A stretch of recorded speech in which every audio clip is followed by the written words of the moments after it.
안녕하세요. 저는 린샤오라고 합니다. 중국 베이징에 살고 있고 유튜브에서 다큐멘터리 콘텐츠를 만드는 크리에이터로 활동하고 있어요. 자연, 전통시장, 잊힌 마을 같은 걸 찾아다니며 중국의 숨은 이야기를 전하는 콘텐츠를 주로 만들고 있습니다. 한때는 정말 잘 나갔습니다. 구독자 120만 명에 광고 문의도 쏟아지고 촬영 의뢰도 끊이지 않았어요. 근데 지금은 솔직히 많이 기울었죠. 시청자 수는 줄고 영상 조회수도 바닥을 치고 있어요. 가장 큰 문제는 더 이상 새로울 게 없다는 겁니다. 제가 소개하지 않은 지역이 없을 정도니까요. 처음엔 단순히 플랫폼 알고리즘 탓을 했어요. 근데 경쟁자들의 채널을 보다가 진짜 이유를 깨달았죠. 다들 서울에 가 있었던 겁니다. 그것도 죄다 골목길, 카페, 편의점, 지하철 같은 일상적인 걸 찍고 있었는데 그게 또 엄청난 반응을 얻고 있는 겁니다. 저는 처음에 비웃었어요. 서울, 뭐 볼 게 있다고 거길 가. 겨우 몇 천만 인구에 역사도 짧고 문화도 다 베낀 거잖아. 솔직히 말씀드리자면 저는 한국이라는 나라에 대해 좋지 않은 편견을 가지고 있었습니다. 주변 사람들도 마찬가지였고요. 중국이 모든 면에서 더 우위에 있다고, 한국은 그냥 작고 예민한 나라라고들 했죠. 저도 그렇게 믿고 있었고요. 그래서였을까요? 저랑 같이 시작했던 유튜버들이 하나둘 서울에 간다고 했을 때 저는 뒤에서 꽤 독하게 말했어요. 자존심도 없는 거지. 중국에서 콘텐츠 못 뽑는다고 한국으로 도망가는 거 아냐? 근데 그들이 성공하는 걸 보면서 제 말이 점점 제 목을 조르기 시작했습니다. 저도 그들처럼 콘텐츠를 만들 수는 있지만 그렇게 되면 제가 했던 말들이 전부 무너지잖아요. 저 자신을 부정하는 일이기도 했고요. 근데 현실은 냉정하더라고요. 제 채널은 끝을 향해 달려가고 있었습니다. 촬영팀도 하나둘 떠나고 광고주는 아예 끊겼어요. 더 버티면 저만 남게 생겼습니다. 결국 저는 결단을 내렸습니다. 가야 한다고, 더 이상은 물러설 곳이 없다고요. 그래. 한 번만. 진짜 마지막이야. 짐을 싸면서도 마음 한구석은 복잡했습니다. 자존심을 버리는 느낌이었거든요. 생존과 체면 사이에서 생존을 택하는 게 이렇게 힘든 일일 줄은 몰랐어요. 출국 전날 밤, 제일 가까운 친구들과 밥을 먹었습니다. 첸이라는 친구가 있었는데 저랑 유튜브 시작할 때부터 함께했던 녀석이에요. 샤오야, 너 진짜 서울 가는 거야? 응. 결정했어. 너 예전에 서울 가는 사람들 엄청 욕했잖아. 기억나? 그래서 더 기분 나빠. 근데 방법이 없어. 솔직히 나 지금 채널 문 닫을 위기야. 하긴 조회수 보니까 좀 심각하긴 하더라. 나도 알아. 나도 자존심 있는 사람인데 지금은 그럴 여유가 없어. 채는 아무 말 없이 고개만 끄덕였습니다. 말은 하지 않았지만 그의 표정엔 실망감도 걱정도 다 섞여 있었어요. 저 역시 참담했습니다. 친구들 앞에서 자존심이 무너지는 걸 느꼈거든요. 그날 밤 숙소로 돌아와 가방을 다시 열어봤습니다. 촬영 장비, 여권, 예약 확인서까지 다 챙겨졌지만 제 마음은 여전히 어지러웠습니다. 공항 가는 길, 창밖 풍경을 보며 계속 혼잣말을 했어요. 그래. 서울 간다고 해도 난 달라. 난 그 애들처럼 되지 않을 거야. 비행기 안에 앉아서도 같은 생각만 반복했습니다. 저 아래로 멀어지는 베이징의 야경을 보면서요. 찍을 거만 찍고 바로 돌아오자. 난 증명만 하면 돼. 난 걔네보다 낫잖아. 하지만 속으론 알았어요. 제가 변명처럼 이런 말을 하는 이유를. 그게 아니라면 이렇게까지 떨릴 이유가 없으니까요. 비행기가 구름 위로 떠오를 때 저는 항상 들고 다니는 작은 다이어리를 꺼냈습니다. 스마트폰에 쓰면 편하겠지만 전 이상하게 손글씨로 마음을 정리해야 안심이 되더라고요. 드디어 디데이, 비상 착륙 중인 자존심. 난 지금 내가 누구인지 모르겠습니다. 이제 곧 서울에 도착합니다. 제발 후회하지 않게 해주세요. 비행기 문이 열리고 인천공항의 공기가 얼굴에 닿았을 때 저는 이상하리만치 조용해졌습니다. 마음속으로는 온갖 잡생각이 떠오르고 있었지만 겉으론 차분한 척하고 있었죠. 도착했다. 서울이다. 라는 생각이 머리에서 멈추질 않았습니다. 중국에서 한국 오는 건 비행기로 몇 시간밖에 안 걸리지만 저는 아주 먼 세계에 도착한 기분이었어요. 인천공항은 생각보다 훨씬 넓고 훨씬 깔끔했습니다. 바닥엔 먼지 하나 없고 안내판은 큼직하게 여러 언어로 써 있고 무엇보다 사람들의 움직임이 너무 정돈되어 있었어요. 시끄럽거나 어수선하지 않고 질서정연하게 자기 자리를 찾는 느낌이랄까요. 입국 심사장으로 가는 길도 놀라움의 연속이었어요. 줄이 꽤 길었는데 그 긴 줄이 말도 안 되게 빨리 움직이는 겁니다. 중국이었다면 2~3시간은 기본인데 여기선 15분도 안 돼서 제 차례가 됐습니다. 여권을 내밀자 자동 심사기가 제 얼굴을 스캔하더니 중국어로 이렇게 말하는 거예요. 환영합니다. 린샤오님. 한국에 오신 걸 환영합니다. 뭐라고요? 이름까지 불러줘요? 그 순간 이상하게 뭉클했습니다. 제가 이 나라를 얼마나 무시했는지를 생각하니까 얼굴이 조금 뜨거워졌어요. 수함을 찾는 곳에 도착했을 때는 또 다른 놀라움이 기다리고 있었어요. 멀리서 제 이름이 적힌 전광판이 보이고 그 앞에 서 있던 로봇 하나가 저에게 다가왔습니다. 그리고 이렇게 말하더라고요. 린샤오님의 짐이 확인되었습니다. 목적지를 설정해주세요. 처음엔 뭐 장난치는 줄 알았어요. 근데 이 로봇, 진짜 제 수화물을 태운 뒤 GPS로 호텔 주소까지 받아서 직접 끌고 가더라고요. 저는 손 하나 까딱 안 하고 그 로봇을 따라가기만 하면 됐어요. 그렇게 걷고 있는데 갑자기 뱃속이 요동쳤습니다. 아, 이건 진짜 큰일이다. 비행기에서 마신 커피 때문인지 아니면 스트레스가 폭발한 건지 진짜 당장이라도 무릎 꿇고 화장실을 찾아야 할 것 같은 느낌이었어요. 짐이고 뭐고 다 버리고 화장실부터 뛰어야 하나 고민하는 찰나 그 로봇이 또 말을 겁니다. 사용자 상태 이상 감지. 가까운 화장실로 경로를 변경할까요? 그 순간 제 입에서 무의식적으로 응. 이라는 말이 나왔고 로봇은 곧바로 방향을 틀었습니다. 정말 1분도 안 걸려서 도착한 화장실. 근데 문제는 그 화장실이 호텔보다 더 고급스러웠다는 거죠. 비데는 기본이고 변기마다 자동 세척 장치가 있고 세면대는 터치만 해도 물이 나오고 손 소독제에 자동 향 분사기까지. 여긴 공공화장실 아니었나요? 한국에서는 이게 기본이래요. 그렇게 살아남은 저는 화장실에서 나와 다시 로봇을 따라 이동했어요. 로봇은 아무 일도 없었던 듯 다시 호텔 주소를 띄워주더니 안내를 계속했습니다. 그걸 따라가는 제 마음은 이상하게도 복잡했어요. 이 나라, 제가 생각했던 그런 나라가 아니었습니다. 공항을 빠져나오면서 주위를 둘러봤어요.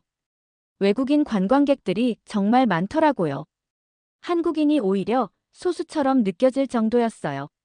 저처럼 촬영 장비 들고 오는 사람도 꽤 보였고 그중엔 제 경쟁자였던 인플루언서 얼굴도 몇 명 스쳐 지나갔습니다.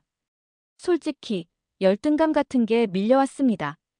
저는 이곳을 그렇게 무시했는데 이 사람들은 벌써 와서 새로운 콘텐츠를 만들고 있었던 거죠.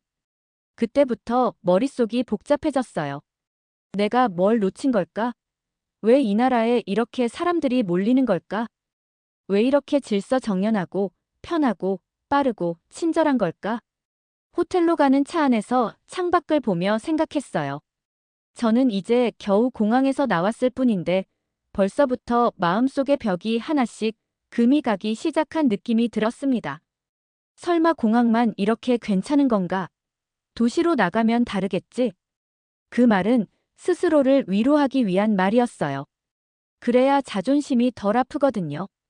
하지만 저도 알고 있었습니다. 이게 단순히 공항의 문제가 아니라 이 나라가 전체적으로 갖고 있는 기본값일 수 있다는 걸요. 호텔에 도착한 뒤 저는 짐을 풀고 침대에 누워 창밖을 봤습니다. 밤이었지만 거리는 밝았고 사람들은 늦은 시간에도 조용히 걸어 다니고 있었어요. 중국 같았으면 저 시각에 오토바이가 굉음을 내고 지나갔을 텐데 말이에요. 다이어리를 다시 펼쳤습니다. 자존심을 비우고 들어간 공항 화장실에서 나는 이 나라가 무섭게 느껴졌습니다. 다음 날 아침, 저는 연남동으로 향했습니다. 숙소 근처 카페에서 아메리카노 한 잔을 마시고 바로 카메라를 꺼내 골목을 찍기 시작했죠. 목적지는 있었지만 사실 어디든 좋았어요. 어딜 찍든 콘텐츠가 된다는 말이 이해됐거든요. 연남동은 이상하게 조용하면서도 알차더라고요. 골목 하나하나에 분위기가 있고 벽화며 간판, 나무들까지 어쩜 그렇게 어울리는지. 그냥 걷기만 해도 프레임이 나오는 느낌이었습니다. 그런데 그 골목에서 저는 생각지도 못한 감정을 느끼게 됩니다. 카페 앞에서 문을 열고 들어가려는 찰나 누가 문을 잡아주더라고요. 어떤 남자였는데 저랑 꽤 거리가 있었거든요. 그런데도 끝까지 기다려서 저한테 문을 열어준 거예요. 감사합니다. 저도 모르게 한국어로 말이 나왔습니다. 그 남자는 미소 한 번 짓고 그냥 들어가더라고요. 별거 아닌 행동인데 순간 멍했습니다. 중국에서 저런 배려는 보기 힘들거든요. 보통은 문이 닫히든 말든 신경 안 쓰죠. 그 남자가 앉아있던 테이블 옆자리에 우연히 자리를 잡고 앉았습니다. 저는 카메라를 정리하고 있었는데 그때 갑자기 음료를 쏟고 말았어요. 당황해서 어쩔 줄 모르고 있었는데 그 남자가 자연스럽게 휴지를 꺼내 건네주는 겁니다. 괜찮으세요? 영어였어요. 발음도 정확하고 목소리도 차분했죠. 저는 당황해서 네 감사합니다 중얼거렸고 그는 고개를 끄덕이며 다시 책을 읽기 시작했습니다. 그 순간 이상한 감정이 생겼습니다.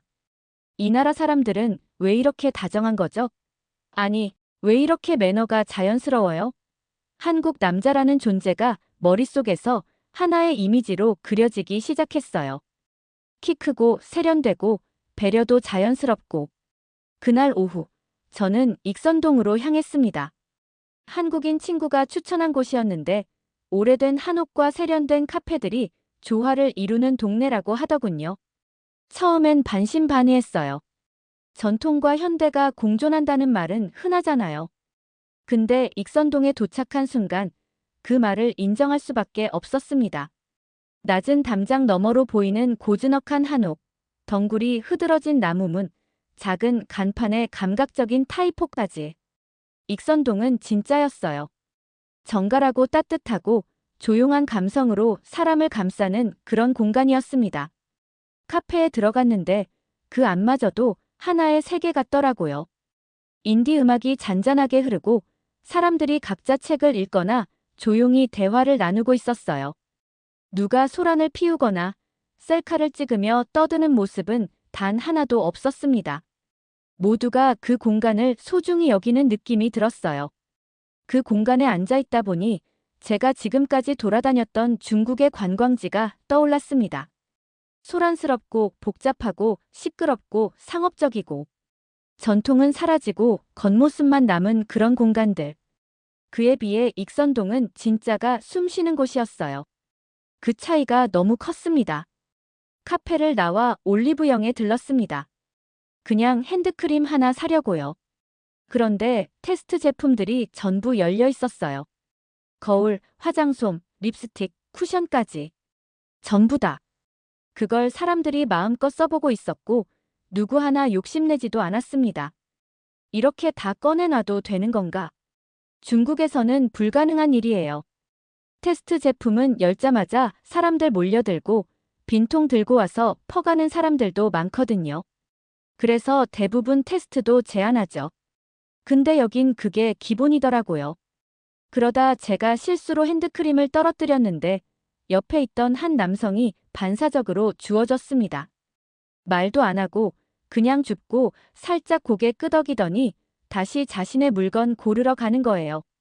이건 몸에 배인 매너구나. 저는 거울 앞에 섰습니다.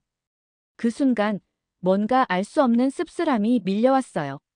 주변에 있는 한국 여자들은 하나같이 키도 크고 말끔하게 차려입고 있었거든요. 화장도 정갈하고 분위기 자체가 세련됐어요. 솔직히 비교됐습니다. 저도 나름 꾸미고 왔지만 그들과는 결이 달랐어요.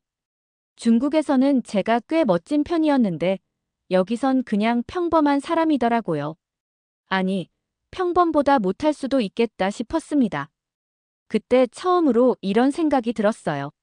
내가 너무 나만의 기준으로 세상을 봐왔던 건 아닐까? 카메라를 든 손이 묵직해졌습니다. 제가 만들던 다큐멘터리는 진짜를 보여주는 게 컨셉이었는데 정작 저는 진짜 한국을 받아들이지 못하고 있었던 거예요. 여긴 가짜가 아니었어요. 그냥 제가 몰랐던 진짜였죠. 저는 편의점 앞 의자에 앉아 멍하니 지나가는 사람들을 바라봤습니다. 한국 남자들, 여자들, 아이들, 노인들. 다들 어디론가 향하고 있었지만 그 움직임이 무질서하지 않았어요. 조용히 흐르는 강처럼 각자의 리듬으로 살아가고 있었어요. 바로 그때 아주 사소한 일이 또 일어났어요. 제가 편의점에서 물건을 고르다 실수로 음료수를 떨어뜨렸는데 계산하던 다른 남자가 그것도 덥석 주워서 제게 건네더라고요. 웃지도 않았고 과장도 없었고 그냥 너무 자연스럽게요. 그 모습에서 저는 이상하게 울컥했습니다. 아무 말도 못하고 그냥 감사합니다라고만 했어요. 마음 한켠이 이상하게 아려왔어요. 이런 사소한 친절이 저를 이렇게 흔들 줄 몰랐거든요. 익선동 골목을 나선 저는 다시 사람들 사이로 섞여 서울의 거리를 걷고 있었습니다. 뭔가 찍을 것도 많고 보고 싶은 것도 많았지만 카메라는 가방 안에 넣어두었어요. 그냥 걷고 싶었거든요. 있는 그대로 이 도시를 느껴보고 싶었습니다. 사람들은 정말 조용히 살아가고 있더라고요. 서로 부딪히지 않고 소리치지 않고 자연스럽게 간격을 두고 걷고 대화는 낮은 목소리로 나누고 어쩌면 당연한 건데 저에겐 너무 낯설었어요. 이 조용한 규칙들이 이 도시 전체를 움직이고 있다는 걸 느끼는 순간 숨이 잠깐 막히기도 했습니다. 공원을 지나다 벤치에 잠깐 앉았는데요. 그 벤치엔 무료 충전 포트가 있었어요. 그냥 길에 있는 벤치예요. 충전 중인 사람이 아무도 없길래 조심스럽게 폰을 연결했죠. 그 옆엔 음수대도 있었고요. 아이들이 그 물을 그냥 마시고 있었어요. 아무렇지 않게. 저는 순간 멈칫했습니다. 중국에서라면 상상도 못하거든요. 공공물을 거리낌 없이 마신다니. 위생이나 안전 때문이 아니라 기본적으로 그걸 신뢰하지 않아요. 근데 여기는 그 신뢰가 기본값이에요. 그것도 시민들 모두가 아무 말 없이 공유하고 있는 겁니다. 조금 걷다 보니 폐지를 가득 실은 리어카를 끄는 할머니 한 분이 보였어요. 허리가 거의 굽어 있었고 리어카는 너무 무거워 보였어요. 그 앞에서 저는 숨을 멈췄어요. 왜냐면 중학생쯤 되어 보이는 남자애들 3명이 뛰어가더니 그 리어카 뒤를 밀어주기 시작했거든요. 처음엔 강도인 줄 알았어요. 진짜로요. 중국에선 그런 경우가 꽤 있거든요. 노인들 리어카 노리고 습격하는 청소년들 얘기 많이 들었어요. 저도 경고성 콘텐츠로 다룬 적 있고요. 그래서 카메라를 꺼내 들고 찍으려 했는데 그 아이들이 그냥 묵묵히 밀어주기만 하고는 도와드린 뒤 인사하고 가버리더라고요. 감사합니다, 학생들아. 그 할머니 목소리가 귓가에 오래 남았습니다. 그 장면은 진짜 잊을 수 없을 것 같아요. 아무도 보지 않는 거리에서 아무 보상도 없이 남을 돕는 사람들. 그런 사람들로 구성된 사회. 순간 제가 진짜 멍청했구나 싶었습니다.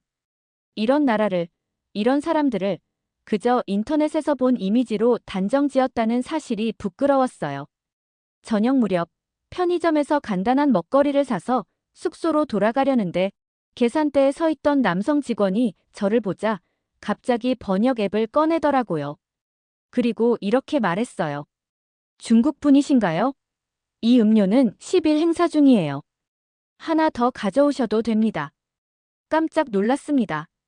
저를 중국인이라고 알아봤다는 것도, 그걸 배려해서 먼저 중국어로 안내해줬다는 것도요. 그리고 무슨 용기였는지 모르겠는데 전 갑자기 말도 안 되는 말을 내뱉었습니다. 혹시 저랑 커피 한 잔 하실래요? 그분은 정중하게 웃으며 고개를 저었습니다. 저는 지금 일하는 중이에요. 그리고 솔직히 말씀드리면 지금까지 하신 말 중에 제가 공감할 수 있는 건 하나도 없네요. 망치로 맞은 기분이었습니다. 자존심이 완전히 바닥에 내려앉았어요. 무례하게 굴었다는 걸 깨달았고 저 자신이 창피했어요. 계산을 마치고 나오면서 거울에 비친 제 모습을 보니 그제야 또렷이 보이더라고요. 저는 제가 욕했던 그 중국 여자랑 다를 바 없었어요. 자만했고 편견에 가득했고 현실을 받아들이지 못했죠. 그러면서도 다른 나라에 와서 무언가 얻으려는 마음만 앞섰고요. 숙소에 돌아와 카메라를 열어 다시 찍은 영상들을 쭉 훑어봤습니다. 평범한 거리, 카페, 공원, 사람들의 얼굴. 그 안에 숨은 규칙과 배려, 질서와 신뢰, 그 모든 것들이 제 영상 속에도 묻어 있더라고요. 그날 밤 저는 처음으로 한국에서 잠을 푹 잤습니다. 처음으로 제가 스스로를 덜 미워하게 된 날이었으니까요. 그리고 깨달았습니다. 문화의 우열을 판단하기 전에 제 안의 편견부터 들여다봐야 했다는 걸요. 타인을 함부로 판단하는 그 눈으로 저는 제 세계도 작게 만들고 있었던 거예요. 한국은 제가 상상한 것보다 훨씬 성숙한 사회였고 그 성숙함은 크고 화려한 게 아니라 작고 조용한 배려와 질서 속에 숨어 있었습니다. 그걸 인정하니까 비로소 제가 보였고 진짜를 찍을 준비가 된 것 같았습니다. 지금부터가 시작이에요. 이젠 누굴 흉내내는 게 아니라 제 눈으로, 제 진심으로 이 도시를 담아보려 합니다. 제 이야기를 들어주셔서 감사합니다. 오늘의 이야기는 여기까지입니다. 오늘의 사연이 마음에 드셨다면 구독과 좋아요 부탁드리겠습니다. 구독과 좋아요는 영상 제작에 큰 힘이 됩니다. 끝까지 들어주셔서 감사합니다. 더 좋은 사연으로 여러분을 찾아오겠습니다. 감사합니다.